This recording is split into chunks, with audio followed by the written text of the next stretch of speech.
ఈ వీడియోలో గుంత పొంగనాల్ని ఎలా చేయాలో చూపించబోతున్నాను చూడండి. ఫస్ట్ ఒక మిక్సర్ జార్ తీసుకుని అందులో 10 పచ్చిమిర్చి కొంచెం కల్లుప్పు యాడ్ చేసి మెత్తని పేస్ట్ లాగా గ్రైండ్ చేయండి. ఇప్పుడు ఒక గిన్నెలో దోస పిండిని తీసుకుని అందులో కట్ చేసుకున్న ఆనియన్, కొత్తిమీర, కొన్ని శనగబాళ్ళు, పసుపు, జీలకర్ర, మనం ముందుగా గ్రైండ్ చేసి పెట్టుకున్న పచ్చిమిర్చి పేస్ట్ని కూడా యాడ్ చేయండి. ఇప్పుడు వీటన్నిటిని ఒకసారి బాగా కలపండి. నెక్స్ట్ స్టవ్ ఆన్ చేసుకొని గుంత పొంగనాల పెనం పెట్టుకుని పెనం బాగా హీట్ అయిన తర్వాత అన్నిట్లో కొంచెం కొంచెం ఆయిల్ని ఫిల్ చేయండి. ఇప్పుడు అందులోనే మనం ప్రిపేర్ చేసి పెట్టుకున్న గుంత పొంగనాల పిండిని కొంచెం కొంచెంగా ఫిల్ చేయండి.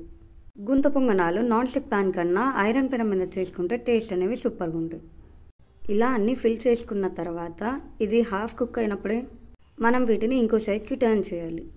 ఇలా కాల్చుకున్నప్పుడు 2 సైడ్స్ బాగా కుక్ అవుతాయి, లోపల కూడా పిండి పిండిగా అనిపించదు.